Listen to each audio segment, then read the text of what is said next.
Hi guys, I am here with Kevincho, the legend on YouTube and on TikTok, I believe as well. How you doing?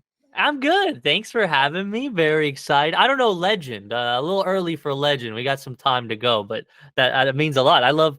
We were talking right before this that I love your stuff. I'm actually glad you reached out because I just stumbled on your things and I'm like, whoa, this is awesome. Not a lot of people have. No one's ever came up to me with your stuff, so I love it. I'm excited. Oh, fantastic! Thank you so much. We will get into that in a Yeah. moment. Yeah, but it's I think as yours is a real labor of love. I think it's just doing something for the fun of it. But Yes. give everyone a bit of background. They haven't seen your videos, they don't know anything about you. Give everyone a little Yeah. summary about who Kevincho is. Yeah, so like in the last I've been doing MLS related content for a year and 9 months in 2 days exactly. So I've been just think of like any other watch along account or any accounts, especially they're big in Europe, where you have some type of content person reacting to games live. And as we all know, copyright is a nightmare, especially in football and soccer. So it's really just me talking to fans, whether it be fans of the team I'm supporting or other fans, or sometimes it's just people that are bored and they just want to watch, the game and hang out with others. And it spiraled into this thing where there wasn't a lot of people doing it in MLS. So it's just kind of started this new, almost like watch along revolution. Now I got like buddies on different teams and stuff. And it's been like a really cool, fun ride of me just talking to a bunch of different people from all over the world about a league that in the last like 10 years, most people haven't really talked MLS even before Messi. It's just kind of been, Yeah. yeah, that American league, whatever. But especially in the last like 3 years, there's been more interest, way more young players coming in, players developing, going to Europe and stuff like that, and it piqued my interest. I've always loved football. I'm from Argentina, but I grew up in Kansas, and it's always been part of my life. And now I have a way of like doing stuff that I like, and I like making videos and editing is what I've done forever. But now also bring in this sport that I love. It's been like a perfect mashup of the two things. But really, it's the best part of it is just talking to so many even supposed to be, rival fans. It's the most fun I've had in such a long time. That's fantastic. I'm so pleased to hear you say that as well, because that is by far the most fun thing that I do on here is talking to people like you, people Yeah. who have a huge passion for their team and the sport, and just an appreciation for the whole thing. And just talking to people is an absolute pleasure, isn't it? Once they're talking about something they're really passionate about and that Yes. I'm interested in and want to know more about, and it's just a perfect combo, isn't it? Yeah, no, I think that's what surprised me. A lot of people thought I had some messages from people especially in the Kansas City area that were just kind of like, dude, you're kind of a little too much or a little too intense. Tone it down a little bit. I'm like, guys, you think I'm intense? There are way more intense people Oh in this yeah, sport. Trust me. Yeah. And it's been cool because I've been also learning about so many people's teams that I just knew nothing about. Like a lot of people don't know about Sporting Kansas City or Kansas City based teams, but they learned kind of like the hard way through my stuff, and I'm doing the same thing. So it's been super cool. And now we're just growing our knowledge slowly. I mean, it's a little easy for us. We're just like, yeah, tell me about your team and sit back and yeah, hear about the whole history of these teams. I think we also get a little lucky that these teams are only like 30 years old, 40 years old. They're not yeah. that old. We're not talking about some older English clubs or Spanish clubs. So the history are shorter, but learning about people's passions has been so awesome, so fun. Yeah, I absolutely agree. But don't give away that it's easy. I want people to think this is Right, really, right. really No, it's tough tough. thing Oh, to do. stressed. You're right. You're right. Sorry. It's cool. I'll edit that. Okay. So I guess obviously a major soccer nation in Argentina. Were you born there, or was your family from Yes. there? No, I was How's born that there. come about? Oh Yeah, well, so my almost all my family's from there. My dad's American, so he met my mom down right. there. And they had me, and then eventually we moved to the US.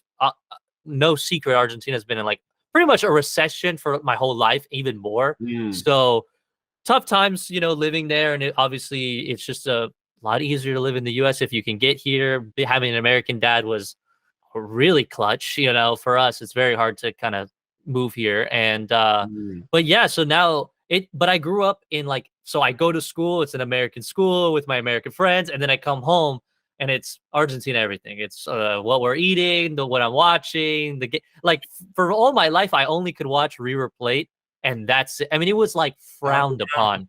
If someone said, I am the first person in my family to watch anyone other than River Plate, and they cannot come in for me. They have all admitted this. I am the first person in my family, for sure, without a doubt, that has ever paid attention to the Premier League. That was always a no-no. right. And I'm a Liverpool fan, like now becoming diehard 2011, 2012. I just was like, Liverpool, that's my team. All right.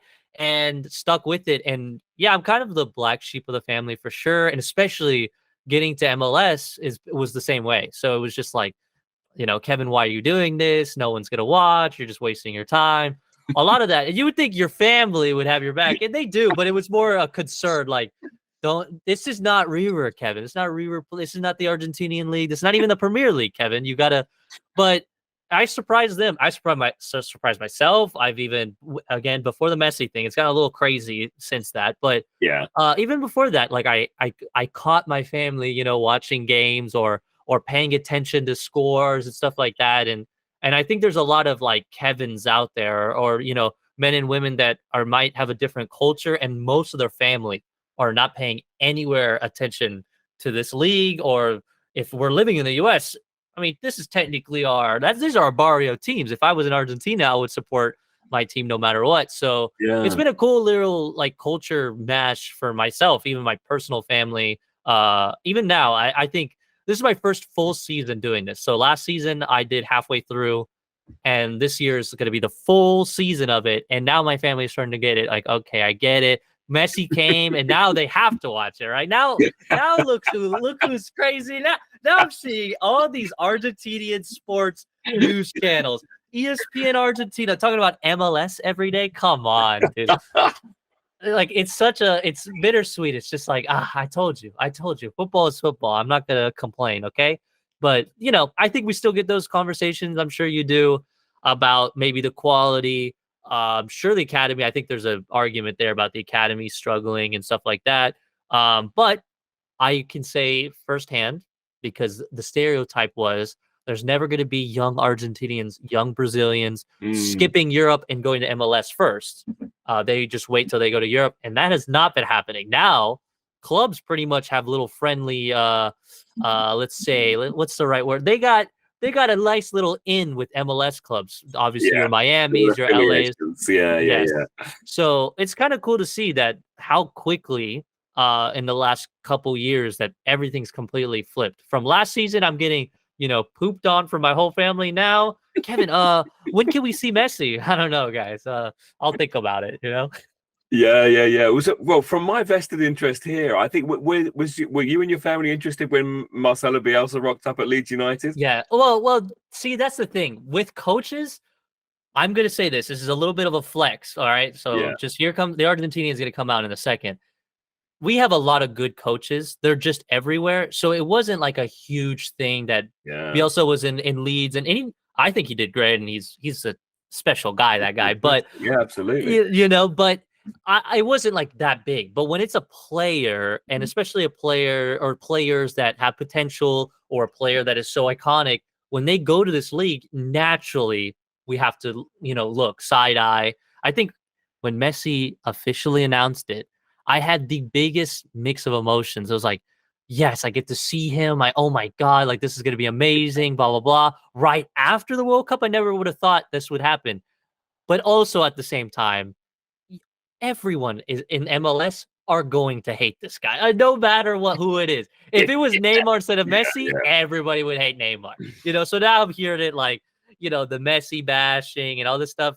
I did not expect that, but I get it though. It's football. If I was Brazilian and Messi came in this league and I was an Orlando fan or whatever, I probably would be saying the same things, being just as upset. But I think coaches is a weird thing. It's like we have 4 coaches from Argentina that coach national teams, big ones, and then we have Bielsa, who's been coaching club ball for a while, and we were good with coaches. It's just it seemed like some of the key players that we've needed over these years we never had. We just had that one guy in a band of morons sometimes. But now I think we did it. It's over. Now I can relax. It's your turn now. That is fantastic. So you must have grown up with Argentinian football heroes, I guess, from River Plate. Of course, only. Mm, Yeah, That's it. Yeah, and it's just for Maradona. A lot of people ask me like, who are your favorite players? And yeah, I look over my shoulder and I say, and I'll rip off River Plate players like Ortega or whatever, and then like secretly I'll go, I love Maradona. He's my favorite. It's weirdly frowned upon, even though he's an icon. But mm, yeah. So yeah, grew up River Plate, everything, and that's when I jumped into British. I would jump into Premier League because I just wanted something else. It was like if River wasn't playing, I didn't want to think about River every single day, my whole life, and that's how most fans are. I yeah, just wanted to taste something a little different. And Liverpool at the time had Mascherano. I think they still had. Man, who did they have? They had a couple. I think they had Rodriguez there still. Like they had some Argentinians. And when I was younger, I was a Beatles fan. And I'm gonna say something. I'm not trying to ruffle any feathers to my British friends, okay? But Liverpool has this motto or has this vibe of they say we're not English, we're Scouse, we're from Liverpool. yeah. It was the only way my family would ever go, okay, Kevin, watch your little British team because they were so un-British but British at the same time. That's the closest I could get to watching the Premier League. Actually, funny you should say that. I mean, as we record, it's the next video to come out. But as people are watching this, it will be probably a month or so ago. Yeah. There is a video on my channel where I talk to my Scouse friend Nipper about the best ever MLS England team. So all the players who've played in MLS who would also qualify to play for England, and we build a team out of that. And yeah, at the very start of that, we discussed this thing about Scouse not English, and he's never supported England because he's from Liverpool. It's so weird. It's so weird. I love it. I think it's hilarious, but it is weird that that's how it is. And it honestly, I don't know too many places that are like that. It's just a lot of history, of course, and there's a lot of reasoning, but it's just weird. Like if I'm from Pennsylvania and I'm not supporting Team USA, that's like weird. That's a weird thing to say, but hey, there's reasons. We all got our reasons. Absolutely. When I think in our early 20s, we were playing five-a-side. He was the only one in a Spain kit, that was running around. Yeah, it's always Liverpool guys in Spain kits and Germany kits for sure. Exactly. I think he was after Xavi Alonso or something like that. Right. Really, that was the reasoning behind it. Not even Steven Gerrard could get him into the England team. Yeah, I get that. I get it. Hey, that's the cool thing about especially learning. And it's the same thing like you're doing now and what I'm doing is I didn't know anything about British football at all. Like I didn't know anything about what the championship was like and what was, what it's like for these teams to fight up the rankings and all this stuff. It's different. In South America, it's so weird and it doesn't feel as formal and it seems like wishy-washy and sometimes you're upset with British refs all the time. I Premier League, everybody hates the refs, but it's true. It's not like you're not sure that the ref was paid this weekend, type of deal. You could say the joke, but in South America, that is a very real thing for a lot of leagues. So it was just such a nice change of I don't know, just atmosphere. And then that's why I got in MLS. I was like, all right, if I'm in the US, I got to at least try, and pay attention to my local team, which is a Kansas City based team. And then it just kind of got me hooked. It's just, if you like football, you're just gonna like all football, Absolutely. Yeah. And it was one kind of, when I started looking into it, I was like, these teams are amazing and crazy, and there's so many of them, and they're all completely different. They've all got identities that I didn't know about, and it was from a Brit's point of view. Oh yeah, Beckham went over there, Gerrard went over. Yeah, so I know LA Galaxy. I know they're a team, and you get to hear a couple of other names. But then when you look into it, I think it's absolutely fascinating. It's a very very entertaining league. And then we'll come to some of the recent stuff recently, but some of the entertainment you get in these matches is absolutely phenomenal. So let's go back to let's go. Hey, listen, that's going to be a soundbite right there. You're anyone English saying that, it becomes the most favorite person on the planet. Like I follow you, of course. I don't know if you watch the MLS UK guys. They have like I love those guys. Those guys are great too. It's because there is a dogma, obviously. There's this thought of like, you're not going to pay attention because it's MLS. But then once you actually get in and just sit back, it is different. But if you're totally okay with that, you don't have to give up your British team. You don't have to you don't got to give up your Spanish team. I get it. but just to have fun on a weekend. It's a little crazy. Everything's weird, and of course, it's American, so nothing's the same. Everything is super goofy. They change the rules or they change certain things, and sure, it's not proper British, but nothing is. Everything is different. That's why the Brazilian league is what it is. So yeah, I love it. I think it's awesome to hear you say that. No, that's I've absolutely fallen for it. And I think they do a lot of things a lot better than the British game. But food, especially. Whoa!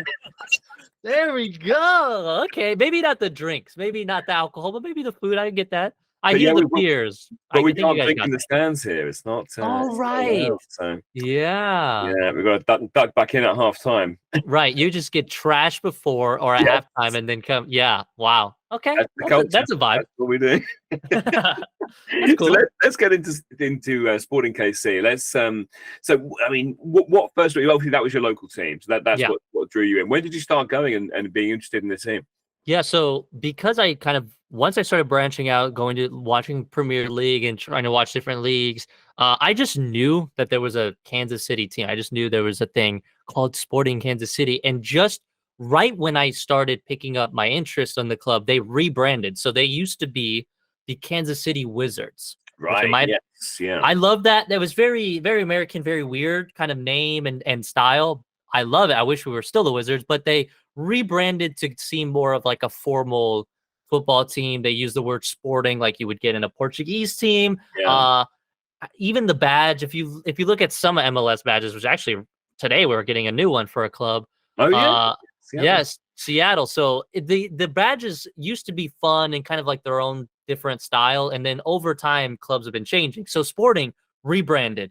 They completely got a brand new stadium. It was one of the first like soccer specific stadiums in MLS. There Mm, was no other teams. It wasn't in a football stadium. It was natural grass, all this stuff. So it was like really exciting. And this was 2011. I started paying attention, started watching on TV, and then my older brother from Argentina basically was like, "Look, you got to go because you can't just be watching on TV. You have if you're going to be a fan of this team, you got to at least go to the stadium once. You know, yeah. we're lucky enough to be close. The tickets were not expensive at all, and still aren't. So yeah, I went for my first game. I remembered. I even found photos recently of my first game in I think 2012. And then I was hooked because yeah, it's like once you do it once, it's like you just want to keep it up. And then 2 years later, a year later, the MLS Cup Finals was coming around. Sporting was an insanely good team, and my older brother surprised me with MLS Cup final tickets and said, "Hey, we're going to the final. It's in Kansas City because in the stat, or I think it's the same way, but the home team with the highest points, I think even at the time I think it was still highest points. They've changed it so many times, but Yeah. we were home. We were playing Real Salt Lake, which was like a rival. It was freezing cold. It was so cold that day, and these stadiums are not built to block wind. I'm telling you that right now. The wind goes right through these things. In the middle of nowhere, Kansas, freezing. You're not surrounded by any structure at all. I had like heat warmers in my socks. I had heat warmers in my gloves. I was like layered. It was horrible. The game went to penalties. We Oh, won in penalties. It was unbelievable. That I don't think anyone could have gone through that experience and been like, "Yeah, I'm not a fan. I'm good." There's just no way. But I yeah. will admit though, and this is a conversation that it's not going to be the first time you hear it, but after 2013, I've had this weird bitter taste about the league in my mouth. From 2013 to basically last year, Yeah. I was like a lot of boys and girls had the dream of playing professionally, just like the fever dream. We all want to do it at one point, and then you kind of grow up if you're not good enough. And I got very upset with the American structure because at the time, and even a lot now, it was just fully pay to play. All the academies I got to Yeah. play, I only could do it for a season. I had a single mother raising me. I had a younger brother who also wanted to play, so I just had to give Mm, up. He had to, and it had this weird bad taste in my mouth on how the structure is set up. And then in MLS, they had this really big, really, really big focus on college players. So like they copied basketball in the US and football and other sports in the US where you go to college, go to university for 2 years, If you do well there, you go in a draft, and then you get selected by a club. And in your country, my country, some of these guys are 22 years old, a little late starting on the professional clubs. That you should be in an academy team, going up the ranks on this club or a club, and it wasn't a thing. And now it's becoming a thing, but for years it wasn't. So I will be honest, like for a while, I kind of like disconnected with MLS. I just didn't like where it was going. I Yeah. thought, I don't know, I just felt very weird about it. And it wasn't until a year and a half ago where I was making a video about MLS on a totally separate channel, my personal channel, kind of bringing up my frustrations. I needed some Sporting Kansas City B-roll, just of someone talking or celebrating a win or whatever. I asked all my buddies, all the group chats of Sporting, hey, who's a YouTuber that, talks Sporting or reacts to Sporting or whatever? Yeah. And every single one said there's no one, which shocked me because Sporting has been here or Kansas City, a MLS team, has been here since the beginning. So I thought, wow, that's just weird that we don't have like a fan account. We don't have like something where I could, and it never happened. I finished the video. It bothered me so bad that I was like, you know what? I'm going to try it, see what happens, just have fun. We'll see what goes down. I have no idea if anyone's going to pay attention. And it was a great choice. Now I've been doing it and like I said earlier, talking to so many different people. It was a great decision, but it was a weird thing that I had to come to terms. And now MLS is trying to focus on these academies. They are trying to do more free to play, get rid of that old structure. There's still club teams in the US that are, child club teams where you're like U11 to U18 and you're paying for it all. Hopefully that goes away one day, but it's just a money thing. It just like in South America and Europe, the focus is already there. It's in the culture. It's not quite there yet, but hopefully soon it changes. Yeah, no, absolutely. I think it will do, especially as the popularity of MLS keeps going up and up and up, and it seems to be exponential at the moment. I think the interest in soccer. I think the World Cup coming as well is going to be a huge thing as well. I think I can't wait for that to arrive. Yeah. That's going to be absolutely monumental. I think across the states. I'm hoping to get out there for when it's on actually, but me and a maybe million finally bring it home or what? What's going on? We'll see. Hey, listen, England's pretty I mean, I don't know what your feelings are. I'm not going to get into it, but I just feel like England, all right, need a coach. And I'm not, no hate to the current. You guys have a squad that is unbelievable. And even to my American friends, they're kind of like, nah, they're all right. Dude, at every position, England has quality, like some of the best players in each position. It's insane. Like match them up with France and Brazil.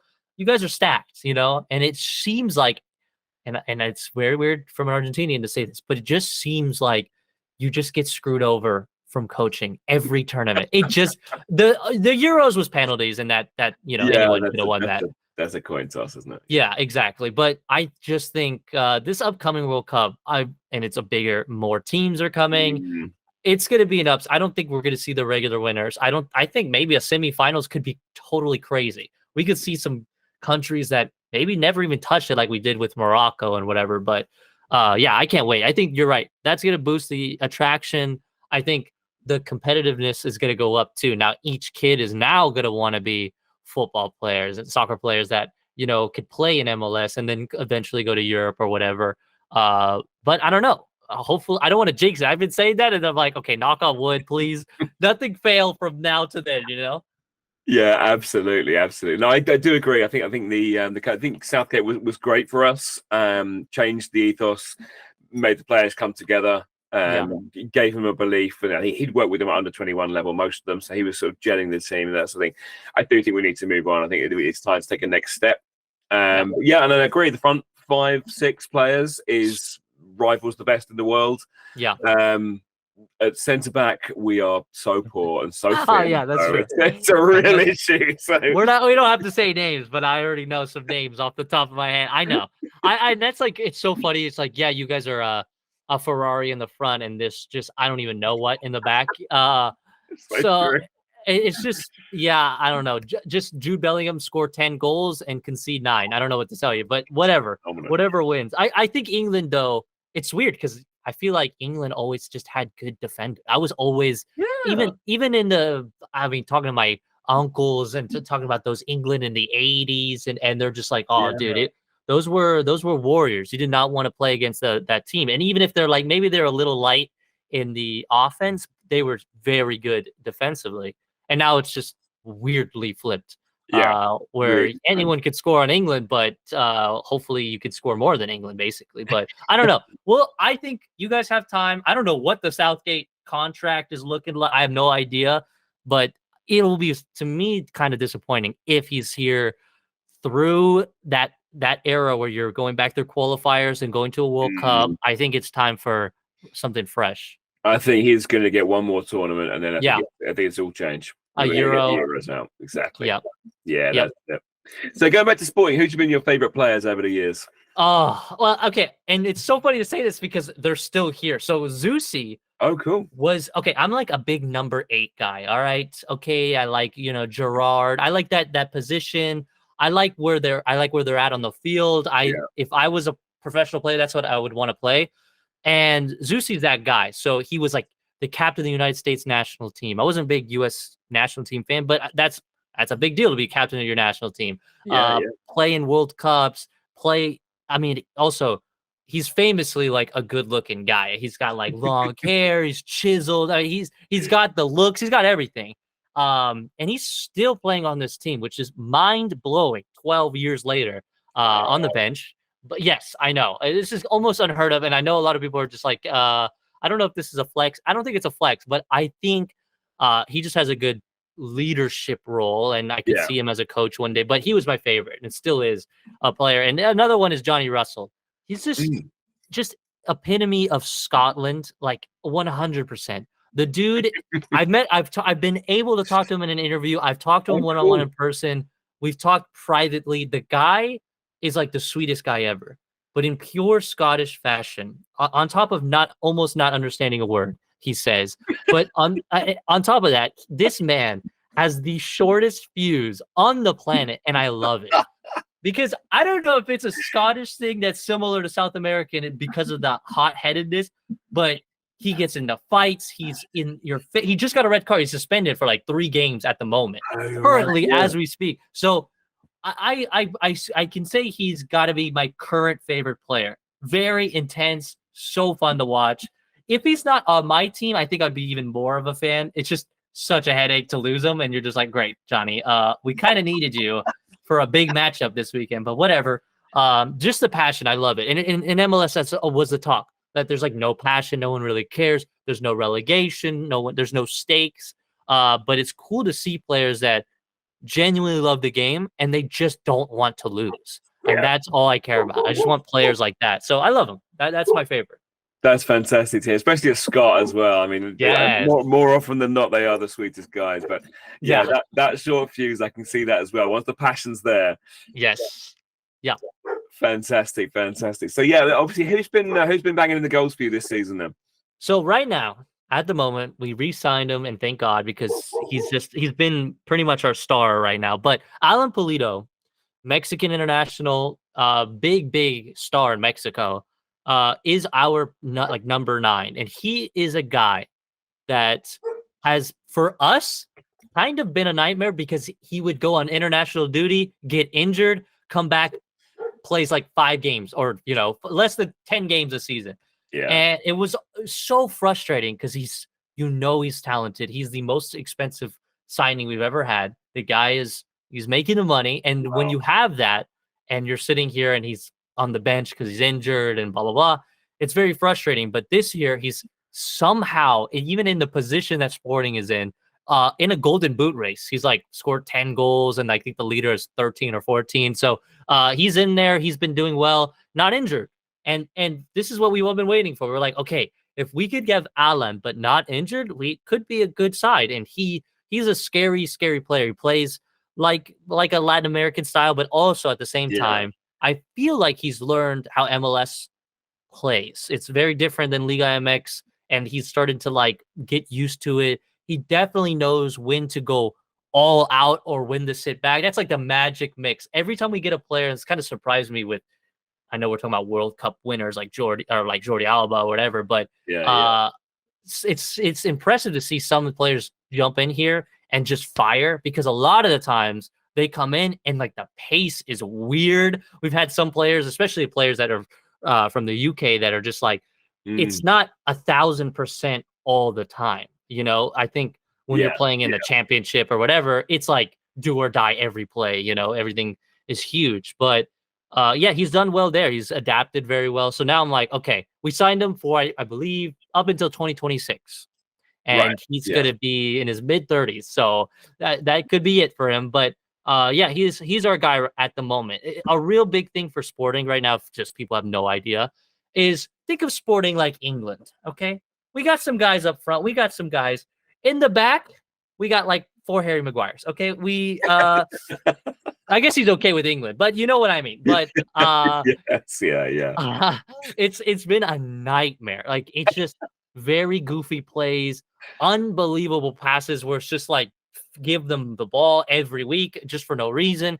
It seems like a huge hole, and we just cannot get under, like, just get over the water. We're just always sinking at every game. So it's been the weirdest season for me. We started, I think we lost. It was like 2 months straight. I promise, or at least it felt like 2 months Yes, I was straight. looking at that earlier. It wasn't until like April or May that you didn't win a Oh game. my! It was. I have to sit here, for people who don't know. I do a 3-hour stream watching along this game in pure pain and agony, and then the stream ends, and then I go into editing for like an hour of highlights just to post on different socials. So I Wow. relived the nightmare multiple times, and then of course when I have to post it, I'm seeing it over and over, and people are commenting, and I'm interacting, and it's just like the most painful thing ever. So yeah, it was like several months of just losing. And multiple times I'm like, there's no playoffs, guys. And because there's no relegation, this could be a talk, I'm sure. It just seemed like, why am I paying attention anymore? And that's what used to happen to me. If I wasn't in content creation, I've been fighting this back and forth mentally. If I wasn't doing this, would I be paying attention as much? I cannot Mm. be honest and say I can't be like yes or no. I don't know, but I know for a fact that in the past it used to be that way for me, where I was just like, okay, we're in the final month of the season. We're like 9 points away from that playoff line, even though it's been extended this year. Doesn't look like we got it. So okay, I'm gonna go pay attention to the Champions League because it's happening or whatever. So I don't know. It's kind of one of those things. I don't think the US is ready for a relegation. Well, I don't think we're there yet, personally. I hope one day we're there, but at that point it does get weird when there's no, like, what are we fighting for? Are we just kind of trying not to look as bad as the other teams? I don't know. Yeah.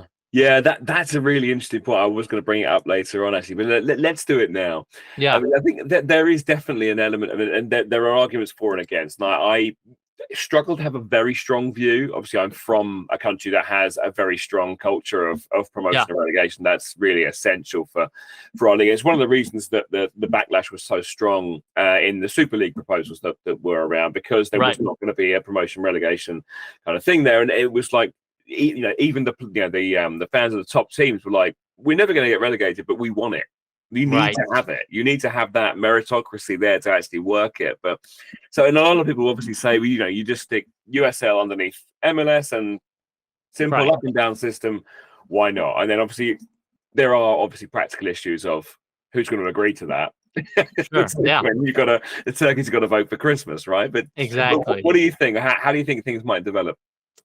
That is the thing for me. Like, okay, I do this with Argentina too. So I'm like, okay, how do I compare the two?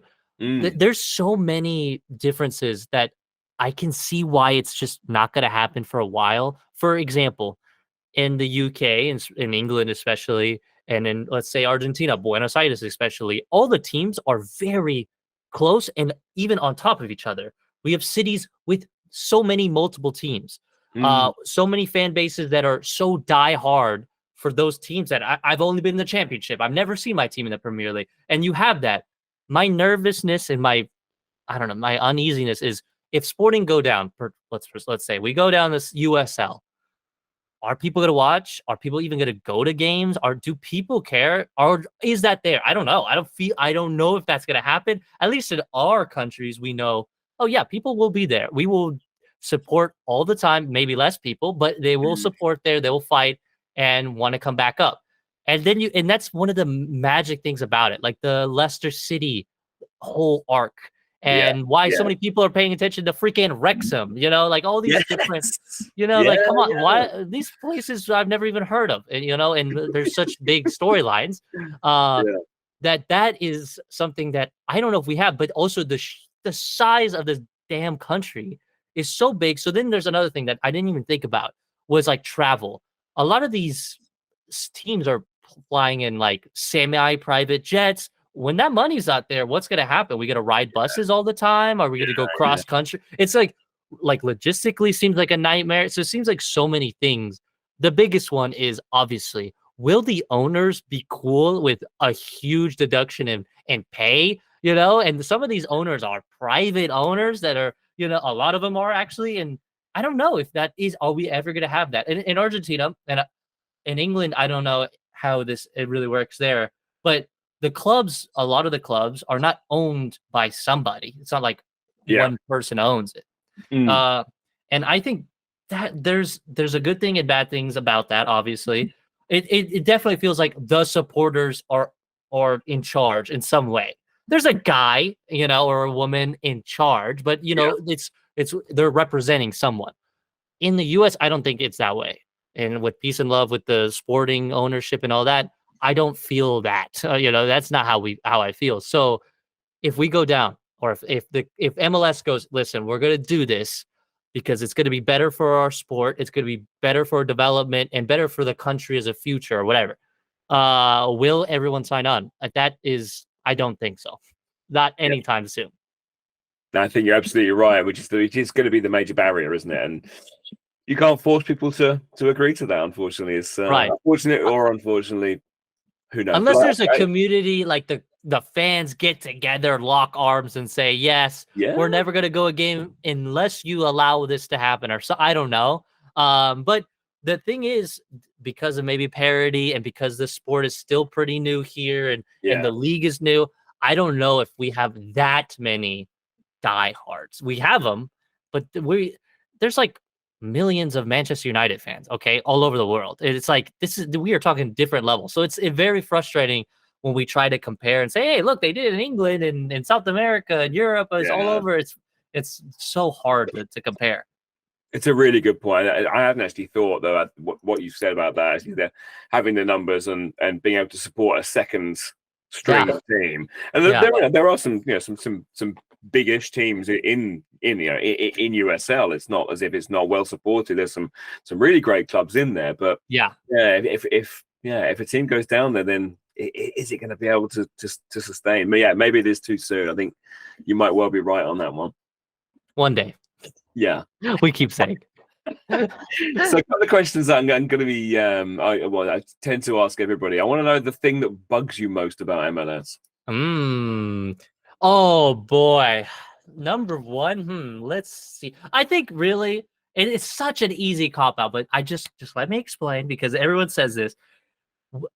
It's not even fan bases, it's not clubs or anything. I honestly think, as someone who's watched Coleman Bowl and watched some of the shadiest referees in the world and some of the craziest takes, I have yet to see some of the craziest calls in my life until I watched this league, and it changed me forever. When I tell you, there's some referees, and I know it's a hard job, and nobody wants to be a ref, and nobody likes refs in any league in the world. I get it. But you can't beat us. We have some of the worst. Okay. And down to the damn badge that they're wearing. And even the badge doesn't look good. Like even the name is not good. Pro refs. What is that?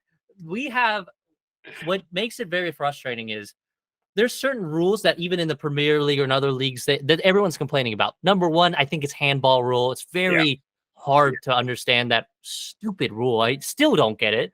And there's some room for the referee to be like, all right, my decision. And even in the Premier League, they just straight up apologize. They go, hey, I was wrong, guys. I was wrong. And we've seen that. Um, in MLS though, it feels, at least on a fan base side, it feels like they cannot do wrong. Referee called it. That's the call. That's good. And it's like there's rules that I just could not believe. For example, I think last weekend, maybe it was last week or the weekend before, there was a foul on and it was a sporting foul, and I will admit, definitely a foul.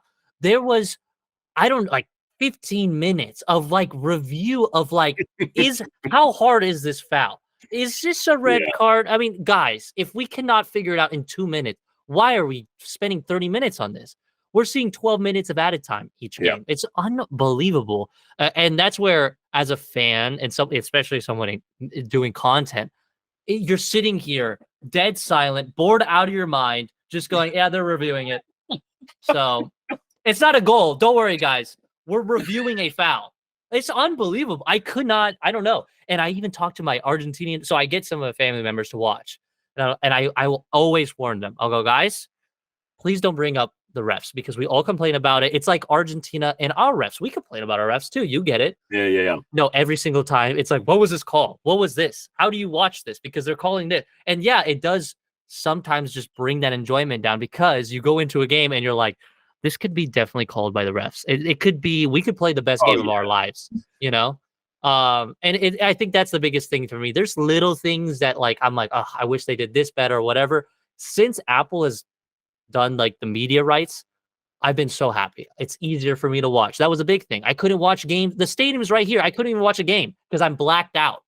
It's crazy. What is that? We still have that over here, but the Apple thing is fantastic. That's what's so odd. I wish the Premier League does it. And now I'm like, I'm not trying to say like, they're one evil corporation running all, but at least other, companies do the same thing. The quality is great. Yeah. I never am worried about not being able to watch it. That was the nightmare. Last year while streaming, I had to pirate some games while watching along with people in the stadium. Hey, Kevin, you're like 10 minutes behind, by the way. Yeah, sorry. I'm watching the stream from Saudi Arabia. I don't know. Like, it's so annoying. Once they got that over with, my complaints dropped so much. And I remember, I don't know if you remember, the first week of MLS Apple deal, and once we saw the first games, there were a lot of people nitpicking the show. It was the first show ever, and everyone was like, "Yeah, I don't know, guys." And now we love it. Now it's cool. You can do the whip around show if you missed it. You can go back and rewatch the whole game if you feel like it, or just the highlights all in one area. It's been great. So it's always been like, okay, I got that out of the way. What is bothering Kevin? And it seems like if I just take my highlights, it's refs, and it's for other teams. I think the big thing is you just got to be honest when it happens to the other teams. And sometimes you're sitting there and you're like, that was not a penalty. I don't know why I'm so sorry, chat. With peace and love, Seattle Sounders. I'm sorry, but that was not a penalty. But we will take it, But it's just that type of thing. So it sounds annoying, but referees for sure. Yeah, absolutely. No, I tend to absolutely agree. We've had obviously the big argument in the UK is the use of VAR, the video assistant referee, and we have it in the Premier League, but we don't have it underneath the Premier League in this country. So now Leeds have got relegated to the Championship, and I've gone from going, why do we have this VAR? If he's offside, he's offside. If he's not, he's not. Then just move on. Come on, this is exactly like your gripe was. Now I'm like, you got to look at that again. You got to look at that again. This is not fair. No, this is not right. You've missed that. That's a good point. I never thought about going back because now the Argentinian league for a couple of years now have had it, right? Full. I think all the top leagues should have it for FIFA. I don't know what the rule is.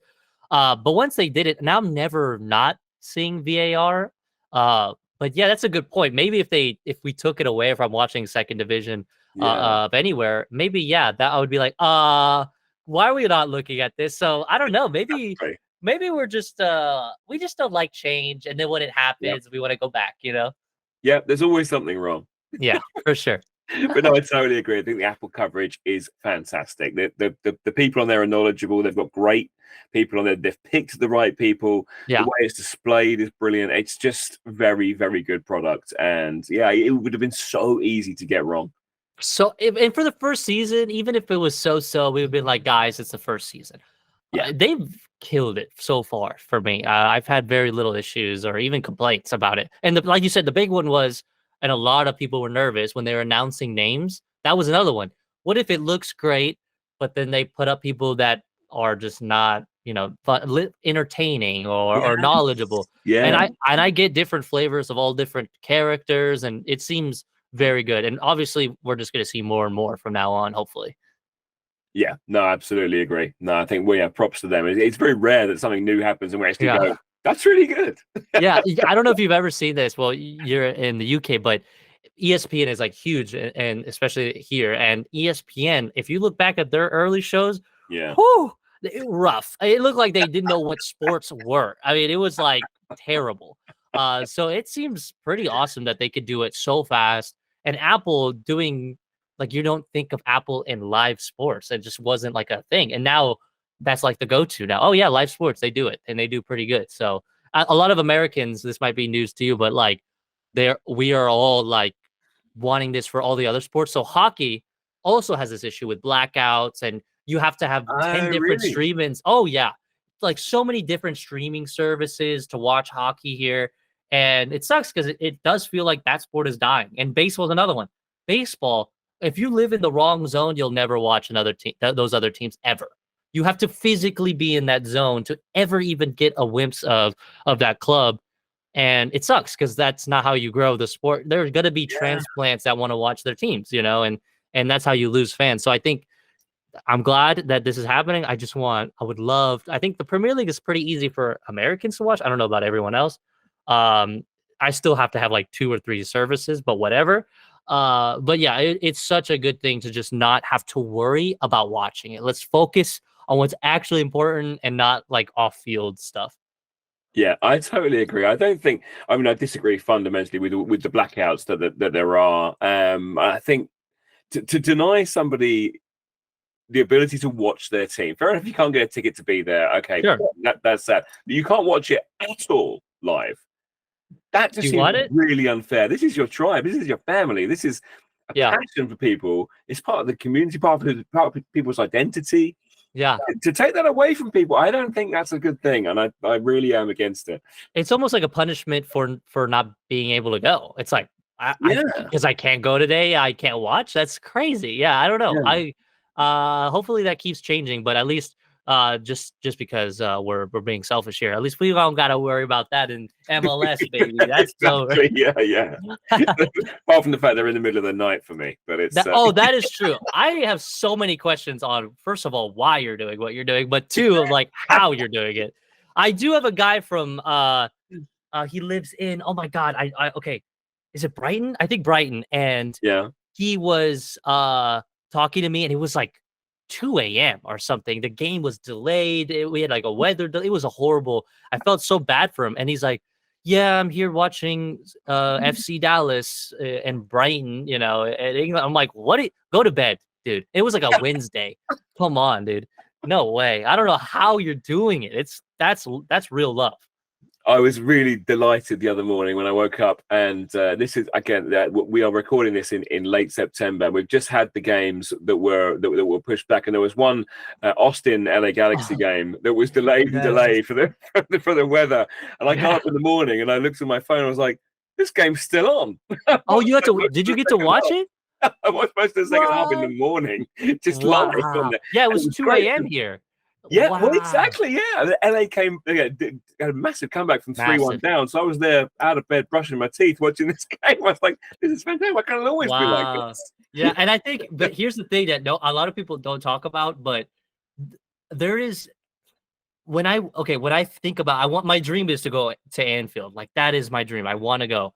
And what's so funny though is what I'm used to. My routine since 2011 has been early morning wake up, have some coffee, Premier League footy. It's chilly outside.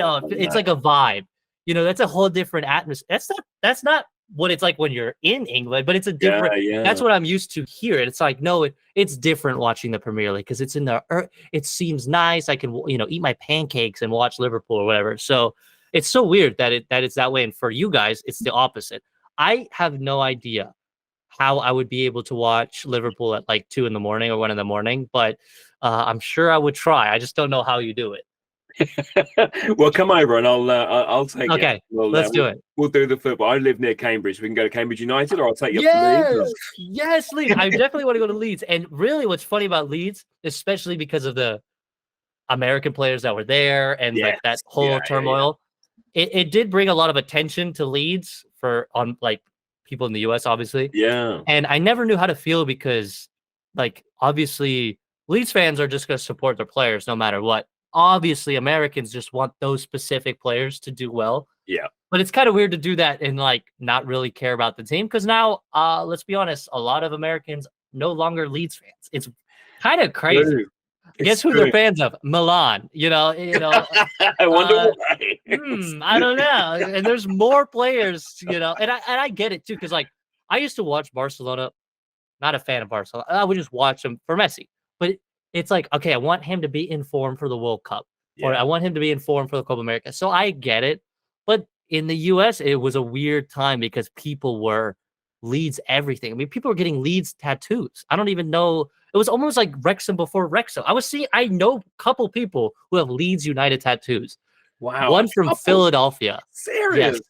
This is a little weird. I definitely held on to a few. You did, yeah. You listen to a lot of fan content. There's a lot more Americans there now, which is great. I mean, come on board and stay here. But yeah, there were some sort of USMNT fans who were just there for that. But I don't think it was all bad, to be honest. I mean, Tyler Adams, we absolutely loved. He was fantastic for us. Yeah, I think he's a huge talent. Absolutely. So yeah, same. Yeah, I think it was a fun experience. I think it helps get me into the MLS as well. So. Right. Start learning about these guys. Yeah, makes sense. Yeah, no, very interesting time for Leeds, I'm sure. Absolutely. So yeah, I mean, I think I say in previous ones of these where I did them towards the start of the season, I was asking people who the best player in MLS was, but I'm not sure I'm gonna ask you. Okay, well, I'll say this. It's a weird thing because like who is the best player? And you talk about this, forget MLS. When you say that, it's kind of like, what are you saying? Are you saying best overall player? It's kind of easier, but when you're talking about certain positions, I like those questions just because it's so hard. Like best player, it's like, okay, whatever, dude. I you know who it is. Okay, I don't want to say it, but there are so many players, and this is what's so nice that Messi is in this league because you can kind of see the balance of like, how does this player play with him, or how does this player defend him, or how does this, and you start seeing it. And to be honest, not to toot our own horn, but there are some players that have done pretty well. And there's some players that were like, oh no, the US fans are not going to like that. He just embarrassed that player or whatever. But for the most part, it's been a great thing to see, to step back and just look. Ball scores, absolute just guys who can put the ball in the net. Right now, I mean, it's like Lucho Acosta is like unbelievable, and insane, yeah. And Hadi Mukhtar, this a German player that just came in here, no idea who this guy is, totally irrelevant to me, and just lit up the league. So those guys are fighting back and forth again. Now this season for sure for Lucho, it's really really cool to see, and this is so weird. And then keepers, another thing. There's some really good keepers in MLS that I never thought were here. And then some players, being backups in Europe, which is really cool to see, or whatever. I really loved, I don't know, it's such a weird time right now to talk about individual players. I think the biggest one that is hard to compare to like the elites is a defender, because no matter what, even if we have, let's say, the best defender in the league, it's Kevin. Kevin is the best defender in the league. Well, everyone's gonna say, well, how would he play if he played in blah, blah, blah, or if he played against blah, blah, blah. And it's really annoying because it's kind of not fair. It's like, okay, I mean, defending at its core is pretty simple. It's, what you need to do. Get this guy away from the box. All right. Get this guy away from goal. Easy. But when you're talking about, but this guy's just playing against a Cincinnati. They're not like, playing against Liverpool. You can't compare these players. It's so annoying. It's so hard to compare that. But hey, I will say this: best forward right now, because I'm a little biased, is Lucho. Even though he can play for Team USA if he wanted to, which is sick. And that's another thing that's cool. A lot of Argentinian scouts, I will say, I know one of them, and River, they are a little nervy with some of these young players come to MLS. Not because of like, oh, they're not going to develop well, because Thiago Almada kind of proved us wrong a little bit. Like, okay, he's actually playing very well. Yeah. Because we had some injuries, he got called up for the World Cup, but hey, he got called up. But one of the biggest concerns now is more, what if this Argentina team is just too stacked at the moment and they don't call these players up for international duty and Team USA goes, hey, we have a spot for you, my friend, and they steal those players away? Definitely could start happening, and it's definitely a nervousy thing. Lucho is not going to make it in this current Argentina squad because there's like 50 forwards. We have too many, and we don't need it right now. But Team USA, a team that definitely needs some firepower, maybe will fit. It's just like really weird to see. And even Brazil, I have a Brazilian buddy that said the same thing. He's like, man, there's some young Brazilians going straight here that could play for Team USA. They could, and hey, why not? They're citizens. If France and Spain and whoever can do it, why can't the US do it? So, yeah, it's been a weird time to think about that. I'm not as nervous. I swear to you, I swear. I've been saying this everywhere. I thought we were just going to win the Copa America, and that was going to be my trophy of my lifetime. Being able to see like your own country win the World Cup, I am chilling. Whatever happens, I'm rooting for not Brazil though, not Brazil. Hard pass on Brazil. Okay, England's right there, right behind it, but for sure Brazil, I do not want anything happening. But this upcoming Copa America, with you being in the US definitely has a chance, especially with a young squad. All you need is just a good group together. This upcoming World Cup, tons of teams at here in the US. It's like unbelievable. So many chances for new countries to shine. And honestly, I've been even keeping up. I don't know about you, but I've been kind of watching some of these African leagues because there's like insane quality coming out of Africa. Well, they've always had great players, but especially some of them coming to the U.S. There's a guy at Sporting. His name's Willie Agata. He joined halfway through last season. He's from Nigeria. Right. And this man is a chiseled god. This guy is unbelievably fit. And he's had a weird rocky start this season, but I think he had an injury. But anyways, he's so good. And it's just like, I knew nothing about this man. This man just popped up one day. Here's your new signing from Nigeria. I think he played in Israel or something. And there you go. Now he's like a great player, a great guy to come off the bench. There's so many like undiscovered gems that MLS is just finding, and they're just putting up. So very exciting. That's fantastic, and I think there really are these gems that they're finding from relatively obscure places around the world. Or you say it with Agadi, you say it with Mukhtar as well. Yeah, and I think what Wilson Lewis City have done this season has sort of proven that as well. I mean, never knew sort of João Klaus, and obviously some of them were seasoned players, shall we say? Sure. Keeper, in defense, but they've pulled out some real gems. Yeah, I think that is the big flex, I have to say, for MLS. If you're just a fan of this league and you're like, man, how can I, defend it? Just say, hey, listen, they're at least finding these players. At least they're doing these incentives. They can't pay for these unbelievable stars yet, but we can bring in these guys, develop them up, and turn a profit, maybe sell them, go to Europe. Tati Castellanos, I don't even know how much money New York City made off of him, but there's all these players that are going out there, or some of them, like Thiago has had some offers, turned them down. He's still in Atlanta. It's like they haven't found the right one. He's not the right spot. It's so cool because before there was a lot of lateral moves. It wasn't like a player was waiting for Newcastle to show up and I want to play in Newcastle. It was like this guy went to a mid-table Spanish side all the time, and that's all they did. And it was like, okay, well, good for him. Or they go to a Turkish side or whatever. But now we're starting to see players wait for that right team, because they know they could do it, and the other clubs are there. When Newcastle signed Miguel, I could not believe it. I was like, what a player.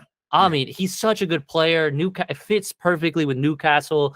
And now look at Newcastle, Champions League Newcastle. What the heck? That's so weird to say. And that's like so cool. I think that's like a really good thing to say, even if you're not a huge fanatic of the league, but you like football and you want to support American football, that's got to be something to bring up. It's just such a cool thing that they're doing. Yeah, no, so I totally agree. And then they are, it's a spotlight there. MLS is a spotlight. So if you do well there, you will get noticed, and scouts will come for you, teams will come for you, and you can choose then whether you want to stay or go. That's the life, isn't it? And there's no problem. Here's the thing. I talked to, I don't know if I could say the player's name, but it's a sporting player. He said, if I got an option for a championship side, that's not like a huge hit. That is pretty great because a lot of these championship sides, the championship is like unbelievably competitive. Obviously, it's such a mixed bag. It's crazy. It's so insane that freaking division that you're fighting to either go up or you just do not want to go down. Like some clubs feel like they could sink if they go down, and fold. So that intensity is like next level. And some of these players here are like, look, it's not a downgrade if I go there. It's going to be a true test if I am a player enough to do this, and maybe even go up or do a Jamie Vardy and move up with your club in the Premier League and then become this iconic player or whatever, and maybe go back down or whatever. But win a Premier League or two. It's such a cool thing to see, to actually have players say, no, listen, there are opportunities for us. If I want to go that route, it's because I need to test like my ability and not just have like the easy, I want to stay in MLS and not try myself. It's really cool to see. And we've had like Sporting had, I think Roger Espinosa went to, was he Derby County? I don't remember where he went, but he had his stint in Europe in the second division. Yeah. And maybe a season or two, something really quick, and then came back. But it was like he even said like I had to do it because it would have killed him, if he just didn't do it. So sometimes it's not the end goal to play in the Premier League. You just gotta prove yourself, see if you can. If you can, or if things don't work out, all right, you come back. So it's not like a lot of people just think it can go only one way and that's it. I don't think that's the case at all. It doesn't have to be a retirement league, and it doesn't have to be, if I don't play in England, then it's a failure. I'm a failure player. I can't play on the national team because I don't play in the best league in the world or whatever, Absolutely. No. It's becoming a much more level field, I think. More coming in and going out as well. So it's very level. Actually, talking of the lower leagues, Leeds had a player, one of my favorite players of all time was a player called Luciano Becchio. I think Beck is he Italian? No, he was Argentinian. Becchio. Yeah. When did he play? When? Yeah. Oh, when? We're talking like 10 years ago. Oh, okay. No, I haven't heard of him. No. Do you know where he played? He's fantastic for Leeds United, a real hero. He's in I think he's the top scorer for Leeds in the last 20 years. I think he's holding the record. He's very high up on our list of all-time top scorers. He's up there. Yeah. And I absolutely adored him. It's wonderful. Oh yeah, okay. I'm pulling him up right now. Hold on, because now this is gonna bother me. Did he play in Norwich? He played. Yeah, we sold him to Norwich, which was an awful decision. The Neil. Yeah. But yeah, it was. He does look familiar. Wow. Yeah, that's crazy to see. And you guys having that Argentinian coach, it was a weird thing because there are Leeds fan base in Argentina. I don't know if you know this. There's like a band of brothers, like a small group that are Leeds fans, which is so freaking weird. And they're like diehard. like they're Boca fans or something. They're like Leeds United forever. It's like, huh? Okay. You have never seen so many News Old Boys shirts in one. Dude. Yes, that's true. That's true. There's so many Leeds. At one point, you couldn't move these red and black shirts everywhere. Yeah, it does not clash at all with your colors. That just like unbelievable. Yeah, so you know how much Leeds loved Bielsa because we would wear the colors of our most hated rivals for him. Exactly. I know, that's so funny. Wow. Yeah, that was an iconic moment when he was there, and especially what he was doing. And he is such a interesting guy. Now he's coaching a national team, so Such a cool thing. It sucks that he's not there. I don't know how it ended really for Leeds with him, but it just sucks. I wish he was there. It so was cool. very, very sad. I was lucky enough to have a phone call with him when he was Leeds manager. What over here? Because he just is a wonderful human being, and I did some art, and I sent him a pin badge that I designed of him, and he phoned me up with his translator there, and he sort of said, "Hello, this is Marcelo Bielsa," and then his translator was there. He told me about his favorite sort of Argentinian cartoonists and how there was sort of political cartoons that he liked and watched and stuff, and said, how much he liked my work and stuff. He's just what a gentleman. I love him forever. I don't know how he honestly, I know translators exist, but like to be a coach and speak only Spanish pretty much, I don't know how you do it, but he somehow motivated that team. It was so cool to see. But probably time, I don't know. Across. I think his team as well. I think that they were key in it. The day to day, they know exactly what he wants them to do, and he drills those they drill it into the players. I think it's absolutely. I'm so pleased to see it happening on the national stage again as well. Just the way Uruguay. Oh my God. And now I'm sweating. I'm like, God, okay. Well, Brazil's gonna be good. Ancelotti's gonna come here and they're gonna be disgusting. And now Bielsa's making freaking Uruguayan players throw up every day at practice. So like everyone's gonna be unbelievable. And Argentina's just aging to death, like we still have like Otamendi as a starter, so God. Just stick a Costa back there. Just screw it. Call him. Get him in here. We need him now. That's awesome. Right, going back to sporting, I'm gonna finish up on this. So the season's nearly over here, so I'm not going to ask you to predict what the last 3 games hold, and you can still nick the playoffs. Still, there is still that, but we'll move on from that because it will be irrelevant by the time this comes out. So, right. What do you want to see in the off season? What do you want to see in preparation for next season? Who do you want to see come in? Yeah, so like this was like the biggest thing for sporting world. We had our coach has been the longest tenured coach for one club in MLS history. He didn't hop around. He's been on one club and he used to play for us. Okay. So a like iconic guy, right? The thing is, we're in like the Arsene Wenger Arsenal era. Like he did great. You gotta go, buddy. Like we love you with peace and love. Yeah. The only problem is they signed that man for 5 more years before this season, which I don't know what the rules are to break that contract. I'm sure it's not a fun one, but that is a long time. I mean, the next World Cup is going to be over, like we're going to know another World Cup time, and he will still be the coach of this team. It's unbelievable. So this is my thing. We're stuck with them. Fine. I don't think we can move away. I think he was a great guy. We've had the last 3 seasons have been an absolute nightmare for the team. Missing playoffs. We're not like the blue blood team that was always in there and like a dark horse. No longer relevant. By the time, I cannot wait to watch this back because I really want to see how we did. Okay? Because I swear to God, if we're not in the playoffs. No, but regardless of how that goes, we're not, even if we make the playoffs, we're not going to make a run. It's just how it is. Let's just be honest. Okay. So what are we going to need so badly? We need center backs so badly.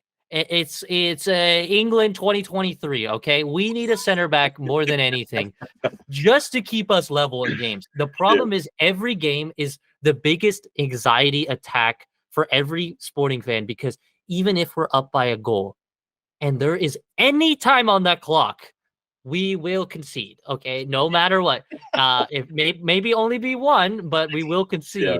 So there's not a lot of 1-0 games for us. The thing is, if we don't have a solid center back, we are going to be lapped by all these teams. St. Louis is lapping us. Everyone around us lapping us. There's no comparison. Now we're just going to be like known as Colorado and Kansas City and like those bottom Toronto or whatever those bottom teams are, because we don't have the pull that some of these East Coast, West Coast teams have. Let's be honest, no one's going to choose Kansas City over Miami or LA or New York or some of these. Most people won't.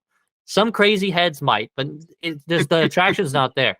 So we're not going to bring in star players. The biggest thing is if we don't fill up this defensive hole that we have right now, next season is going to be so painfully bad that I don't know if I can stream a whole damn season again. I'm gonna have to chalk it up and say, guys, vote for whatever teams I want to stream. I cannot watch this team. It's so hard to watch. So that's like the biggest thing. It's going to be a huge, huge pain to go through the offseason and not have any defensive players come in. I don't care if that means we need to cut players and say thanks, no thanks, bite the money and pay off their whatever. If we don't do that, we're in a big problem. And especially now that the league and Sporting themselves got themselves into trouble, that we are now have a rival with this St. Louis team. Kind of proximity, kind of I don't know, history, that we're just an extreme laughing stock if you compare the two. One has been here a while, the other one hasn't, but is doing so well with so much less, in my opinion. So I think that's it. Future Kevin, if we haven't done it, you start writing some emails because we need some players, we need some defenders. Okay, I think that's the big thing. I don't think we're going to be able to fight head to head with these teams that can bring in these huge pulls. But I will say we almost signed Ronaldo before Saudi Arabia. So I guess we get our own little trophy there for the almost signing. We had 2 meetings with that guy. All right, we got close. But other than that, it was, that's a weird situation. Another weird one. Okay. And I don't want to put this out there to mess up the juju. And of course he's playing well now, which hurts me. But Griezmann is randomly a Kansas City Chiefs fan. Has been spotted in Kansas City Chiefs gear. Has been, shown taking pictures of like watching the Chiefs play or whatever. So there's some weird Kansas City. He's not a defensive player, but I don't know what his contract's looking like in Spain. He's of course scoring now, and I loved when he wasn't, and he was just kind of like a wishy-washy player for Barcelona and Atletico. Yeah. But that would be a dream. I could dream. How cool would that be? I mean, it would be amazing. I suppose you don't know the lists, do you, from Sporting KC, who's on there? No, yeah, and I think the biggest thing for us on the off season is like, it sucks, but if the league changes their rules and opens up some space, obviously after this Messi thing, we are all kind of hoping that it's going to happen. I mean, just to be fair, like, all right, if one team found a way to do it, let's make sure we can make the rules, loosen them up a little bit and open it up. That would be huge. And I think hopefully they've seen the huge impact that Messi's had on attention on the league, Apple subscribers, people talking about MLS. They surely want more of that.